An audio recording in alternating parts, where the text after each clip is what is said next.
Hello dear friends, আমি এলহাম হুসাইন। সবাইকে স্বাগতম জানাই। খুব সহজ এবং খুবই সাধারণ একটি প্রশ্ন অনুবাদকদের করা হয়। অনুবাদের পাঠকগণ এই প্রশ্ন করেন যে অনুবাদ রাজনৈতিক কিনা। এর উত্তর অবশ্যই রাজনৈতিক, এবং এর উত্তর নতুন নয়।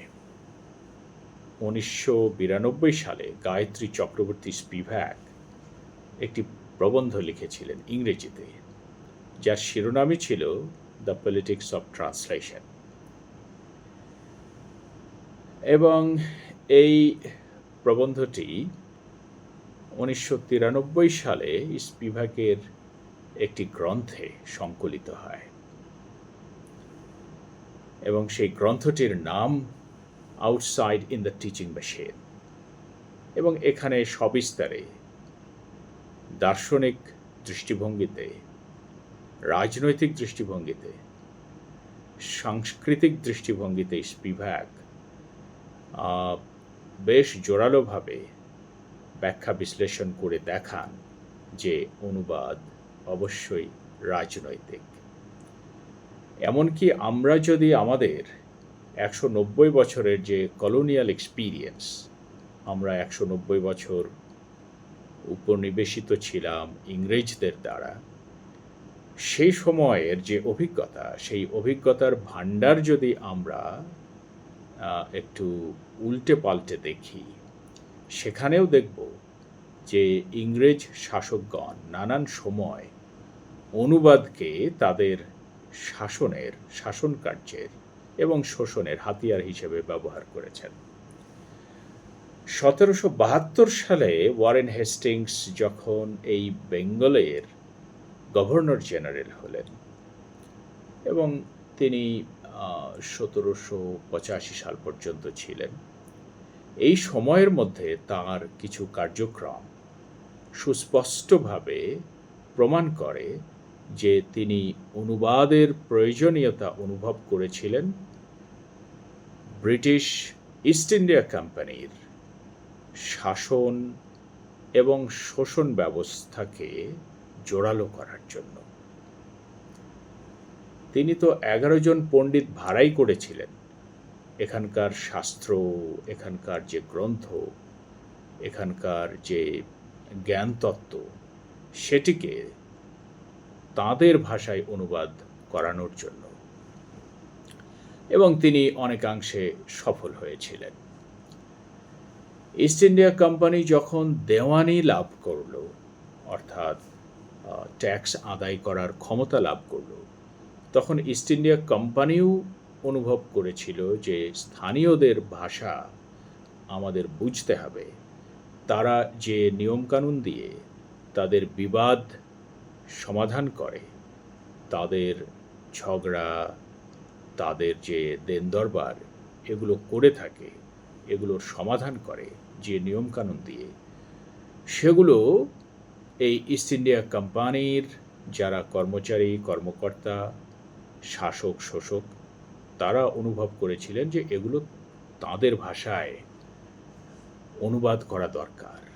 কারণ স্থানীয়দের উপরে যদি তাদের হেজেমনি বা প্রতাপ প্রতিষ্ঠা করতে চায়, তবে অবশ্যই তাদের নিয়ম কানুন জানতে হবে, এবং সেগুলো দিয়েই তাদেরকে শাসন এবং শোষণ করতে হবে। এবং এই যে উপলব্ধি যে অনুবাদ করতে হবে স্থানীয়দের গ্রন্থ বা টেক্সটগুলো, সেটি তারা বাস্তবায়ন করে বেশ কিছু পদক্ষেপের মধ্য দিয়ে। যেমন 1776 সালে নেথানিয়েল হ্যালহেড তিনি একটি গ্রন্থ অনুবাদ করে যার শিরোনাম দেন আ কোড অফ জেন্টু লস। এই গ্রন্থে তিনি যে হিন্দু সিভিল অ্যাফেয়ার্সগুলো আছে, সিভিল ম্যাটার্সগুলো আছে, তাদের সম্পদ, ইনহেরিটেন্স ল যেটা আছে, বা প্রপার্টির যে ডিস্ট্রিবিউশন, প্রপার্টির ওয়ারিশদের মধ্যে এই বিভিন্ন যে আইন, বিভিন্ন যে নিয়মকানুন আছে, এগুলো সংস্কৃত থেকে পার্সিয়ান এবং পার্সিয়ান থেকে ইংরেজি ভাষায় অনুবাদ করেছিলেন, অনুবাদের কাজও করেছিলেন। এবং সেই সময়ের, যেহেতু তখন মোঘল যুগ, মোঘল শাসন আমল, তো সেই সময়ের আরেকটি গ্রন্থ নাম হলো ফতোয়ায়ে আলমগীরি, এটিরও ট্রান্সলেশন করিয়েছিলেন, যাতে এই যে ক্রিমিনোলজি বা ক্রিমিনাল ল, মুসলমানদের মধ্যে বিবাদ মেটানোর জন্য যে আইন কানুনগুলো ছিল, সেগুলো যেন ইংরেজরা জানতে পারে, বুঝতে পারে, এই উদ্দেশ্যে তারা এই গ্রন্থগুলোর অনুবাদ করে। এবং 1784 সালে ওয়ারেন হেস্টিংস চার্লস উইলকিন্সকে ইনস্ট্রাকশনস দিলেন যে তিনি যেন ভগবদ গীতা ইংরেজিতে অনুবাদ করেন। এবং এর উদ্দেশ্য যে এই শাস্ত্র, এই মূল্যবান গ্রন্থ অনুবাদ করলে ইংরেজরা জানবে যে কিভাবে এই গ্রন্থ এখানকার যে হিন্দু সমাজ তাদেরকে প্রভাবিত করছে, তাদের নানান বিষয়াশয়ে এটি সাহায্য করছে, সেটি জানার জন্য তারা এটি অনুবাদের উপরে জোর দেয়। এবং শুধু তাই নয়, 1784 সালে যে এশিয়াটিক সোসাইটি প্রতিষ্ঠিত হয় স্যার উইলিয়াম জোন্সের মাধ্যমে, sir William Jones Calcutta supreme কোর্টের প্রধান বিচারক ছিলেন। এবং শুধু তাই নয়, তাকে বলা হয় যে প্রথম ওরিয়েন্টালিস্ট, যিনি এই ওরিয়েন্টের ব্যাপারে খুব আগ্রহী ছিলেন, ওরিয়েন্টকে জানার ব্যাপারে, প্রাচ্যকে জানার ব্যাপারে খুব আগ্রহী ছিলেন। কিন্তু আগ্রহী ছিলেন, তার পেছনে এটাও আমাদের বোঝা দরকার যে তিনি ক্ষমতা কাঠামোর কিন্তু অংশীদারও ছিলেন। তো এই এশিয়াটিক সোসাইটি প্রতিষ্ঠা করার পেছনে প্রণোদনা ছিল ওয়ারেন হেস্টিংসের। আবার একই সাথে উইলিয়াম জোন্সেরও আগ্রহ ছিল এই প্রাচ্যকে জানার। এবং জানার উদ্দেশ্য তো আমরা জানি যে একটি জনগোষ্ঠীর জ্ঞান তত্ত্ব, ভাবনা কাঠামো, দৃষ্টিভঙ্গি, সংস্কৃতি যখন জানা যায়, তখন সেই জনগোষ্ঠীকে যদি কেউ শাসন করতে চায়, শোষণ করতে চায়, তাহলে সে এগুলোর মধ্য থেকে কিছু উপায় আবিষ্কার করে ফেলে, তৈরি করে ফেলে, যাতে শোষণ শাসন করা যায়। এবং আমরা জানি ইংরেজরা তা করেছেন। এবং 1781 সালে যে ক্যালকাটা মাদ্রাসা প্রতিষ্ঠার পেছনে কোম্পানি, ইস্ট ইন্ডিয়া কোম্পানি বা ওয়ারেন হেস্টিংস, যিনি গভর্নর জেনারেল ছিলেন, এরা যে প্রণোদনা দেন, যে উৎসাহ দেন, ফান্ডিং করেন, তার পেছনেও কিন্তু উদ্দেশ্য ছিল যে এখানে পার্সিয়ান ভাষার কিছু পণ্ডিত, সাদা চামড়ার পণ্ডিত তৈরি করা, যাতে ইংরেজদের স্থানীয়দের উপরে নির্ভর করতে না হয়। এখানকার শাস্ত্র, এখানকার গ্রন্থ, এখানকার ধর্মতত্ত্ব, নন্দনতত্ত্ব বা দর্শন বুঝতে স্থানীয়দের উপরে যেন নির্ভর করতে না হয়, এই উদ্দেশ্যে তারা ক্যালকাটা মাদ্রাসাও প্রতিষ্ঠার জন্য যাবতীয় সমর্থন, যাবতীয় সাহায্য সহযোগিতা, অর্থদান সব কিছুই করেন। এবং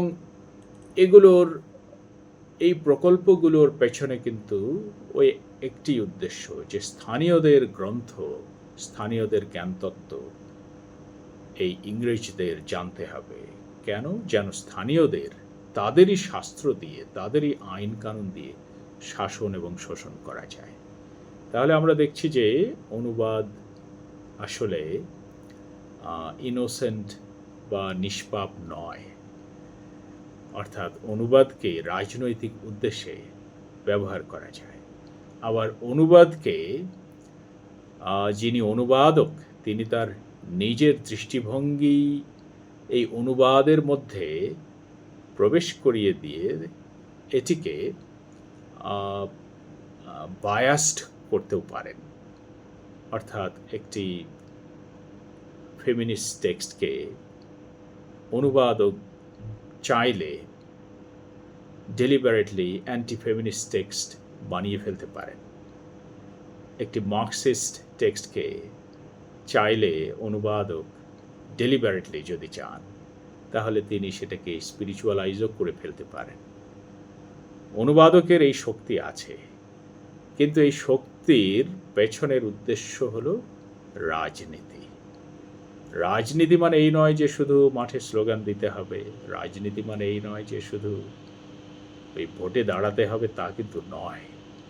রাজনীতি অনেক সূক্ষ্ম, জটিল এবং মানুষকে নিয়ন্ত্রণের একটি সফটওয়্যার যেমন বিভিন্ন প্রোগ্রাম নিয়ন্ত্রণ করে, প্রোগ্রামকে পরিচালিত করে।